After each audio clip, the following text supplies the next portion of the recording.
A simple woman was stopped at the entrance of Vale Precision Complex before her ID even left her pocket. The guard's eyes skimmed her faded green field jacket, then dropped to the matte black M4 across her back like it was a broom handle. "Delivery's in the back," he said, shifting his weight with finality. Kara didn't answer. Her boots, cracked at the edges, tapped once against polished black tile that gleamed like oil under the LED sky. Behind her, a laugh cracked the air. Jace Holloway, lounging against the brushed steel check-in post with a range pass dangling from his designer lanyard, grinned toward his phone. "Maintenance must be getting bold," he said, loud enough to catch the attention of half the lobby. Phones lifted like reflex. One of them caught the curve of Kara's braid. Another zoomed in on her rifle. The mocking started soft, but it built like a chorus that knew the song too well. They mocked her jacket, her weapon, the way she stood like someone who didn't know where she was. "She's here to sweep the brass." "Right," someone added. The air was tight with knowing smiles.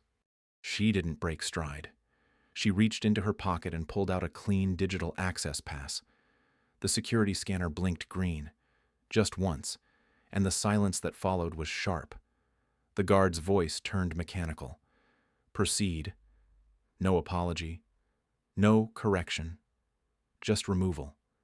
As she walked past the checkpoint, shoulders brushed hers deliberately. Talia Drake, all contour lines and branded gear, tilted her phone sideways to stream Kara's boots crossing the marble.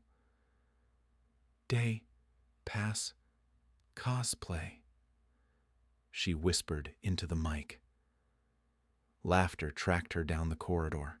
She passed elite shooters in optic-tinted eyewear and range gear with their names sewn in silver thread. They didn't speak to her. They watched her like she was a weather disruption unexpected, likely temporary. Behind her, someone muttered, "Bet she doesn't make it to the warm-up." Kara walked anyway. She moved without apology, her rifle steady across her shoulder, her head tilted low but her eyes never dropping. They didn't know she would fire 10 perfect shots at 300 meters before the day was done, that she would walk into their shrine and leave with its crown. The range went silent. The leaderboard changed, and no one ever looked at her the same way again. Inside the Vale Precision Complex, the air was colder, not by temperature, but by design. The entryway opened into a sprawling observation lounge framed by high glass walls and black steel beams. A slow hum of data servers pulsed beneath the matte black marble floors, barely audible, but constant. The ceiling floated far above, strung with linear lighting that bathed every surface in clinical precision. Along the far wall, the range extended for 300 meters in a straight, sterile corridor of light. Each shooting booth was bordered by carbon fiber panels, outfitted with biometric adjusting seating and AI spotter systems that tracked everything from shoulder pressure to heart rate variability. Targets shimmered on LED HUD displays like distant constellations. Gunfire was muted, controlled each shot a soft, perfected thud, followed by an efficient ping of recorded metrics. Every element was engineered for control, elegance, and performance. It didn't feel like a shooting range. It felt like a machine that ran on reputation. Kara Shaw crossed the polished floor like static across silk. Her boots, worn and quiet, struck the tile with a dull rhythm. Her rifle remained slung behind her shoulder, an M4 in standard matte black with no wraps, no optics, no augmentations. Around her, people turned to look. Conversations dulled. Shooters paused mid-stretch. She passed clusters of elite members dressed in matching gear sets, everything pressed, labeled, curated. One of them, Jace Holloway, leaned back in his station's curved leather seat and took her in with a glance like a sneeze. "Somebody lose their janitor," he muttered without looking up from his tablet. The comment drifted out casually, but several people laughed, not loudly, just enough to confirm she wasn't mistaken. Talia Drake, sitting on a railback bench under soft ring lights, adjusted the angle on her mounted wrist camera. New segment, she said to her stream, voice a soft knife. When cosplay meets competition, her viewers poured into the chat. Within moments, Kara's profile had been tagged, zoomed, and dissected. A close-up of her boots, a screenshot of her jacket, a video titled, "Girl with Museum Rifle Tries VIP Lane," already had over 9,000 views. At the entry desk, a staff member scanned Kara's digital pass, frowning as it blinked green. He hesitated before handing it back, eyes flicking from her rifle to her expression. "You sure this isn't a mistake?" he asked, under his breath. Kara took the pass without replying. She walked forward. To her right, a boy in monogrammed gear whispered to his partner, "She's walking like she's actually going to shoot." The partner replied, "That's what makes it tragic." Kara passed them, their voices falling silent in her wake. The deeper she moved, the more the range revealed itself. Booths were arranged in staggered tiers, each one personalized, names etched in platinum along the edges. Custom-wrapped rifles lay in magnetic mounts. Spotters wore AI visors that flashed real-time telemetry. One shooter had a cup of bone broth balanced beside a gold-plated optic. Another wore gloves with neural feedback haptics pulsing against the trigger. Kara carried none of it. Her jacket had no insignia. Her rifle case was canvas, not molded shell. There were no decals, no sponsor tags, no embedded monitors. She stopped in front of lane 11. The biometric seat didn't register her weight. It locked in default position. She adjusted it by hand, the metal squealing against the silence. 3 shooters nearby turned to watch. A girl with diamond-studded earguards leaned in toward her instructor and said, "Is she even cleared to touch the platform?" The instructor didn't respond.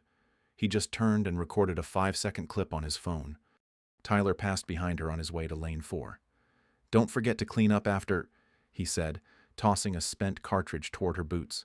It bounced once. She didn't react. Vanessa, still streaming, leaned toward her mic again. "Honestly, this is what happens when open access gets too open."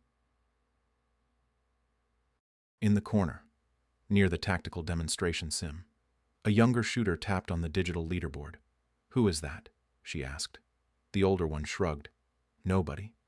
Not for long." Kara unzipped her jacket and rested her M4 on the prep stand. Around her, rifles with price tags 5 times higher sat gleaming under the booth lights. Chrome bolts, hand-lathed barrels, thermal-sensitive paint. Her rifle didn't shimmer.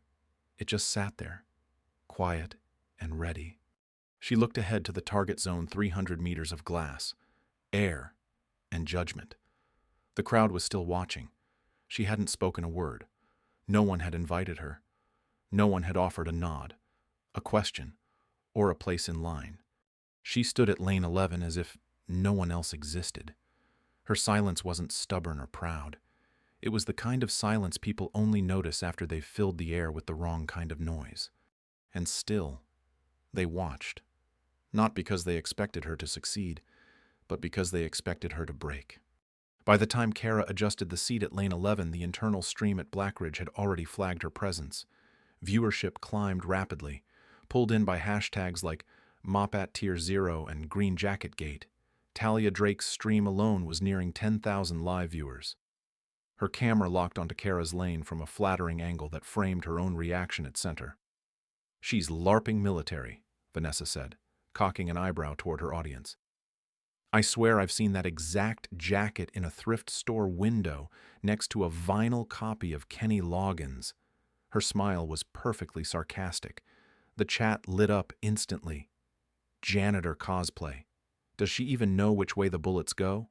Someone explain recoil to her before she shoots the floor. Screens across the lounge mirrored the trending stream. Everyone could see her, and nearly everyone had something to say. Coach Everett Brandt stood stiff behind the observation deck. He was built like a contractor, square-jawed, arms folded tight over a Navy performance pullover with the Blackridge logo embroidered at the shoulder. He watched Kara through narrowed eyes, then turned to the front desk staff. "Why did security let her in?" he asked aloud. He didn't lower his voice. "This isn't a training camp." The staff exchanged glances, none willing to answer. Logan Price heard the question and answered for them. He was already standing. "She's a safety hazard with a rental," he said, brushing lint off his shoulder. His Blackridge issue vest hugged his frame like armor, and the Caldwell name stitched above the range's emblem drew attention, whether he asked for it or not. "She even chambered that thing." "Maybe she's just here for the cosplay shoot," someone else added. Coach Voss walked closer to the row of booths. "You want to save face?" he called out. "Take one shot, and walk away with your pride. No shame in bowing out of the big leagues." Vanessa laughed, panning her camera to Kara's boots. "No shame in keeping all 10 toes," she added, "unless she really wants to shoot her own foot."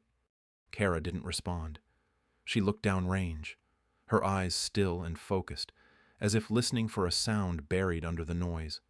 Then she adjusted her rifle, checked the chamber, and said only one thing. Soft, calm, almost an afterthought. "I'll take the challenge." The silence came in waves. The back row quieted first. Then someone near the instructor station stopped typing. The feed didn't pause, but it changed. Vanessa blinked. "Wait, what?" she asked, adjusting her stream's mic. "She's not serious." But the range's internal AI had already registered the phrase. Tier 0 Gauntlet Challenge accepted. Participant Kara Shaw. Equipment M4. Assist mode. None. Coach Voss stepped back slightly, his mouth a tight line. Tier 0 wasn't casual. It was a 10-shot gauntlet at 300 meters, no optics, no support rails, no assistance. It was calibrated for elite military-grade shooters, all of whom had trained under Blackridge's private AI supervision. In the last 5 years, only 6 people had cleared it above 98. No one outside the elite circle had been allowed to try. "She doesn't even have eye gear," someone whispered. Mason leaned his custom rifle against the rack beside him. It glowed under the light-polished chrome. A carbon-braided scope, a custom thumb grip developed in Tel Aviv. "I'll double my contract bonus if she scores more than 6, he said, smirking as he pulled up a seat. "Actually, No. I'll donate it to her for a new coat." Laughter followed, more uncomfortable now. The scoreboard updated again. Shooter Kara Shaw, Tier 0 trial. AI optimization off. Assistive gear none. Optics none. Phones were already up. Coaches not involved in the moment gathered loosely behind the barrier. Staff from gear testing and data analysis stood by the AI readouts, their screens showing Kara's body telemetry at rest. Her heart rate was unnaturally even. A tech whispered to his colleague, "Is that baseline real?" Vanessa's stream crossed 50,000 viewers. Comments flooded in faster than she could moderate. "No HUD, LOL. Somebody cut the feed before she embarrasses herself. She's gonna cry before shot 5. But the comment that caught Vanessa's eye came from a verified viewer. "Let her shoot. I want to see the system blink." Mason smirked. "Let's give her an audience."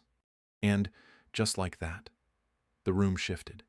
The shooters along lanes 1 through 5 stood back from their booths. One by one, the elite formed a semicircle around lane 11. From behind biometric barriers and branded jackets, they stared like judges, not curious, not respectful, just expectant. The kind of quiet that builds not from admiration, but from everyone waiting to witness the fall. The AI re-announced the round. Commencing Tier 0 protocol. Distance 300 meters. AI filters disabled. HUD guidance disabled. Shooter Kara Shaw. Vanessa whispered into her mic again. "This is going to be hard to watch." Kara stepped forward, adjusted her stance, and loaded her first round. And every person who had laughed prepared to record the moment she failed. Kara Shaw stepped into lane 11 without being called. The biometric seat failed to recognize her. It beeped twice, low and dismissive, then locked in its default height. She adjusted it by hand, the steel frame resisting with a groan. No one offered help. No one spoke to her. She placed her magazine on the black surface, counted her rounds with a glance, and drew in a slow, steady breath. Her M4 rifle sat unadorned. There was no optic, no smart tracker, no digital guidance, just metal, breath, and judgment by eye. Behind the glass, one of the assistants whispered that she was stalling. Talia Drake, still streaming live, began counting down loud enough for her followers to hear. Logan Price leaned forward with a smirk and crossed his arms. Let's see what thrift store muscle memory looks like. Kara sat. The system display above her blinked to life. It confirmed Tier 0 protocol was active. Heads-up display assistance was disabled. Distance was locked at 300 meters. Wind compensation set to manual. Score tracking was live. There was no announcement, just a soft chime that marked the beginning.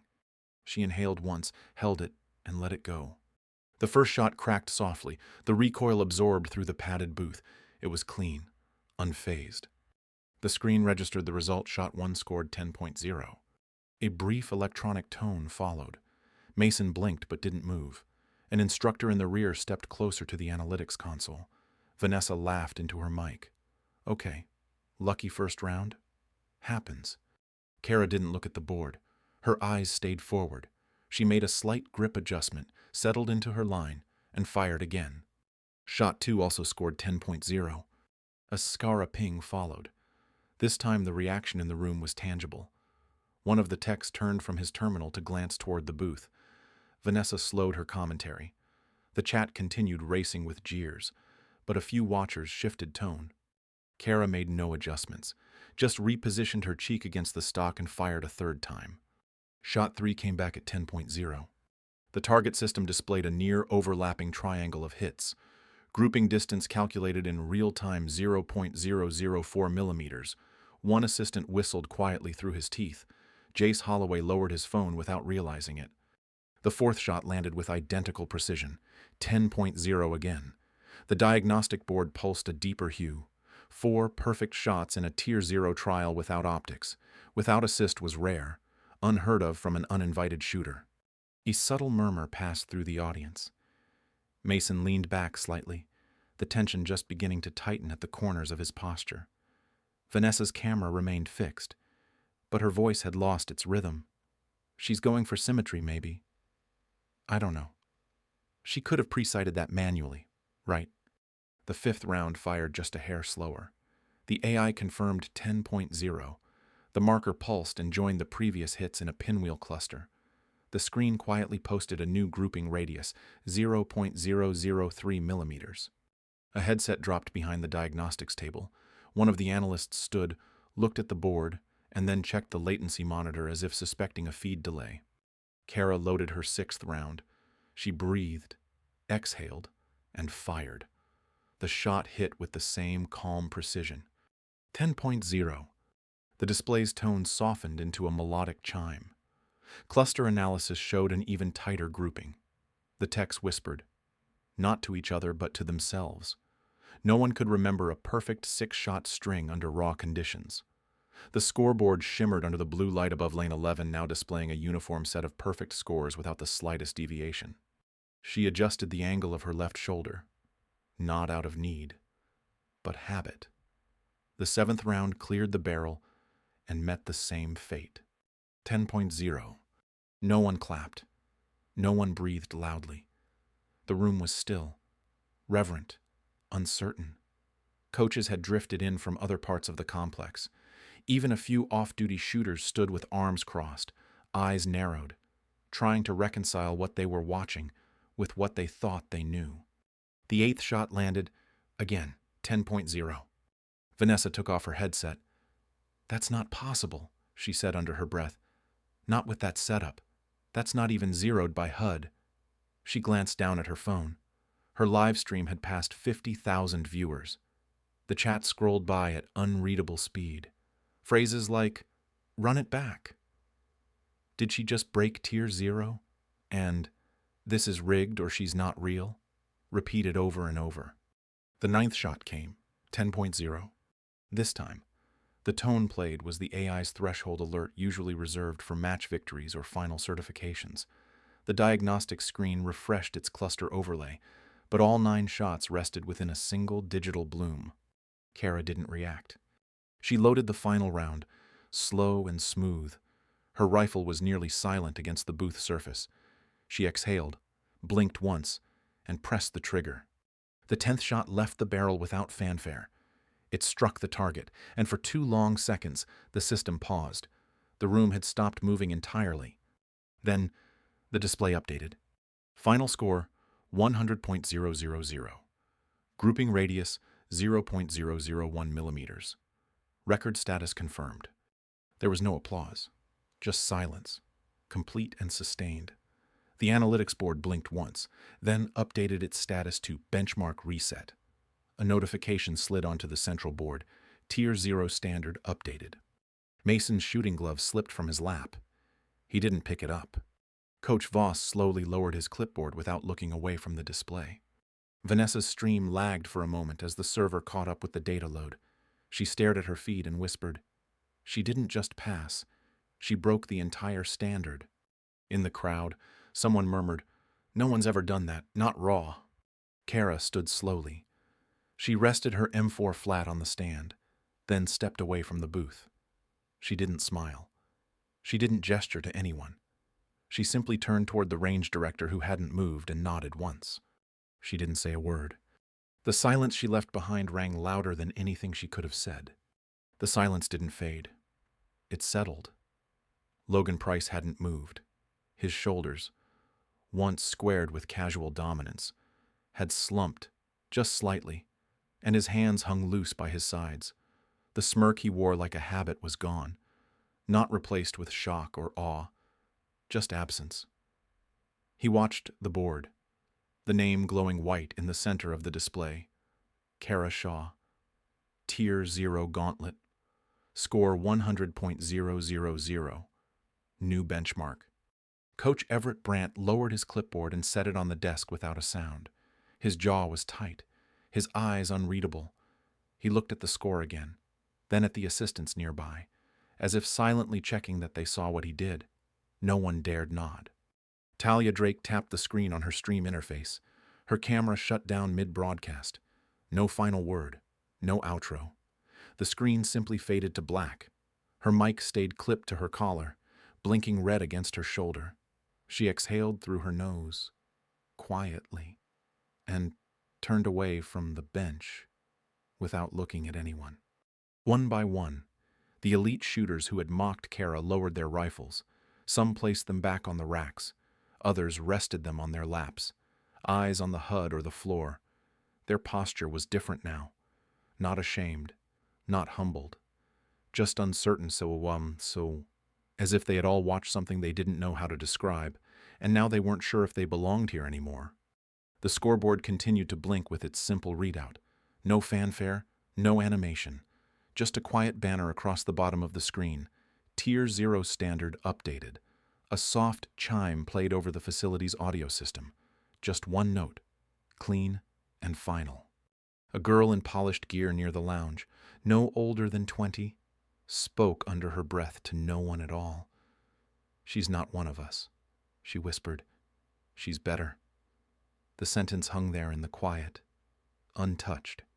Kara stood near lane 11, unmoving. Her rifle remained where she had placed it. Her fingers were relaxed at her sides. She didn't speak. She didn't step forward. She let the room breathe her in, let them adjust to what they'd seen, without offering them anything to make it easier. Finally, someone near the analytics desk spoke, a staffer with eyes still locked on the data feed. "We've never seen that before," he said. The voice wasn't loud, but in the quiet, it felt like the only sound in the world. The AI display refreshed. The previous high score, once marked at 99.73, blinked out. Kara's name appeared at the top of the global Blackridge registry. The system read it out, voice modulated and calm. Tier 0 benchmark Kara Shaw. Score 100.000. For a long moment, no one moved. Then Kara took one step forward and spoke. Her voice was soft, just enough to carry through the still air. She said, "You built this place to measure skill. I just followed your rules." That was all. And it was enough. No one responded. They didn't need to. Her words hung over the crowd like the last round in a chamber unfired, but loaded with consequence. The scoreboard behind her kept pulsing gently with her name and score, the system's new baseline written in lines of quiet white. A few phones, still recording, stopped. The people holding them didn't put them down because the moment was over. They put them down because no one wanted to watch it through a screen anymore. They wanted to feel the weight of it directly. Kara turned, her chin level. She looked once toward the range director, then down the firing lanes where the next shooter was already scheduled. That person hadn't stepped forward. No one had. She remained in place for another beat, silent, composed, grounded in the stillness she had brought with her. Around her, the space itself had changed, not with noise, not with movement, but with understanding. She was no longer the one who didn't belong. She was now the line everyone else had to measure against. There were no cheers, no corrections, no commentary, just the sound of a machine that had been forced to admit it had underestimated someone and now didn't know what to say. Kara didn't ask it to. The glass doors at the end of the diagnostics wing hissed open. Dr. Mara Kelton stepped inside without pause, her heeled boots silent against the tile. She moved with the precision of someone who knew every camera was already tracking her. As director of the Vale Precision Complex, she rarely made appearances on the floor. But the alert that triggered her arrival had come directly from the AI core. She approached the main analytics panel, scanned the telemetry logs, then lifted her gaze toward the scoreboard above lane 11. The data spoke for itself. No inconsistencies, no system lag, no anomalies. She reviewed Kara's profile with one tap of her wrist display, then looked out across the still-assembled crowd. Effective immediately, Dr. Royce said, her voice steady. Ms. Shaw's score is now the official Tier 0 benchmark. There was no reaction, just the quiet shift of weight as several shooters recentered their stance, unsure what came next. The director continued. Additionally, there will be a full internal review of conduct toward guest shooters, starting with today's event. A few heads turned at that. Behind her, the central board refreshed. A list of names appeared in clean, white font. Coach Everett Brandt, status under review. Supervisor, Brent Yarrow, status under review. Instructor liaison, Talia Drake, status under review. No one clapped. No one spoke. The list didn't blink. It didn't accuse. It just stated what now was. On the wall above lane 11, a new projection faded in. A digital plaque glowed softly in the dark steel. Kara Shaw, Tier 0 record holder, score 100,000. The lighting dimmed briefly to spotlight it. Then a chime played. Not a fanfare. Just one clear note, as if the room itself had exhaled. Dr. Royce glanced once at the projection, then turned back to the crowd. As of this moment, she said, any shooter who records a score of 99.5 or higher under manual conditions, no optics. No AI assist will qualify for elite status. She waited, letting the sentence finish before adding the one that mattered most. Effective now. Skill is the only invitation. The room remained silent. A few instructors straightened, posture rigid. A handful of trainees looked from each other to the new benchmark with something like hope in their eyes. Kara didn't react. She gathered her rifle, closed the side flap of her soft canvas bag, slid her digital pass into her jacket pocket. A pair of younger shooters near the hallway entrance stepped instinctively aside as she walked by, not because they were told to, but because something in the air had shifted.